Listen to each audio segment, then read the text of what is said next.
Hello বন্ধুরা, তোমরা সবাই কেমন আছো? আশা করি সবাই খুব ভালো আছো, আর আমিও আছি ভালো। তো বন্ধুরা চলো, আজ আমি তোমাদের সামনে একটা রেসিপি করে দেখাবো। গরম ভাতের সাথে কিন্তু এরকম একটা রেসিপি থাকলে দারুণ জমে যাবে। তো আজকে আমি করে দেখাবো খারকোল পাতা বাটা। প্রথমে দেখো, আমি খারকোল পাতাগুলোকে ভালো করে কুচিয়ে একটু কেটে নিচ্ছি। আর ডাঁটিগুলোকে আমি কিন্তু ফেলে দেব না। শাপলার যেরকমভাবে ডাঁটিগুলো ছোলে না, আমিও ঠিক সেরকমভাবে খারকোল পাতার ডাঁটিগুলোকে ছুলে নিচ্ছি। দেখো, আঁশগুলোকে ভালোভাবে ছাড়িয়ে নিয়ে টুকরো টুকরো করে আমি ওই পাতারগুলোর মধ্যেই রেখে দিলাম। এরপরে ভালোভাবে জল দিয়ে ধুয়ে প্রেশার কুকারে একটা সিটি দিয়ে নিয়েছি। সরি বন্ধুরা, তোমাদের সেই ভিডিওটা কিন্তু করে দেখানো হয়নি। তো সিদ্ধ করে নিয়ে জল ঝরিয়ে রেখেছি ঝুড়িতে। এবার কিন্তু ঠান্ডা করতে দিয়ে দেবো। এরপর শিলনোড়াতে আমি নিয়ে নিলাম একটুখানি লবণ, কয়েকটা কাঁচা লঙ্কা আর বেশ খানিকটা রসুন। এই রান্নাটাতে কিন্তু একটু রসুনের পরিমাণটা বেশি লাগে। আর আজ কিন্তু আমার এই রান্নাটা আমার শাশুড়ি মা করছে। আসলে আমি একটু অন্য কাজে লেগে গেছিলাম।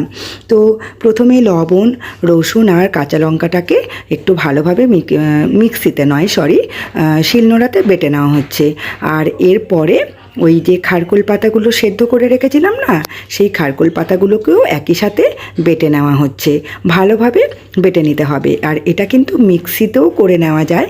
তো আমার শাশুড়ি মা আবার একটুখানি শিলনোড়াতেই বাটতেই পছন্দ করে। তো যাই হোক, দেখো ভালোভাবে পেস্ট করা হয়ে গেছে শিলনোড়াতে।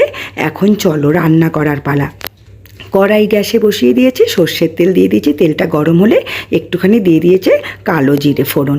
তো ফোড়নটা একটু বেশ নেড়ে চেড়ে তারপরে আমি ওপর থেকে দিয়ে দেবো একটু পেঁয়াজ কুচি। তো পেঁয়াজ কুচিটা দিয়ে পেঁয়াজটাকে একটু বেশ লালচে লালচে করে ভেজে নিতে হবে। আর হ্যাঁ, পেঁয়াজটা থেকে যখন বেশ সুন্দর একটা ভাজার গন্ধ বেরোবে, ততক্ষণ পর্যন্ত কিন্তু পেঁয়াজটাকে ভাজতে হবে। এরপর ওই যে পেস্ট করে নিলাম সেই পাতাগুলোকে দিয়ে দিলাম। তো এরপরে তেলের সাথে কিন্তু ভালোভাবে কষিয়ে নিতে হবে। আর লবণ দেব না, কারণ লবণটা কিন্তু বাটার সময় দিয়ে দেওয়া হয়েছিল। এরকম একটা রেসিপি কিন্তু গরম ভাতের সাথে দুর্দান্ত লাগে খেতে। আর উপর থেকে দিয়ে দিলাম সামান্য একটুখানি চিনি।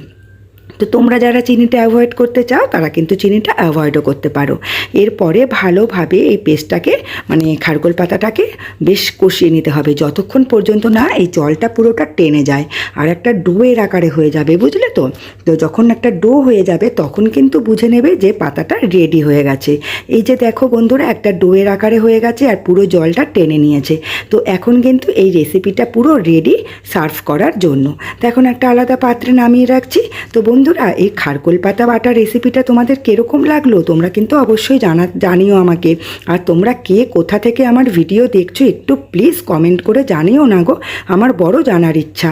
তো বন্ধুরা, আজকের মতন আসি, টাটা। আবার দেখা হবে নেক্সট কোনো ভিডিও নিয়ে। টাটা, সবাই ভালো থেকো, সুস্থ থেকো।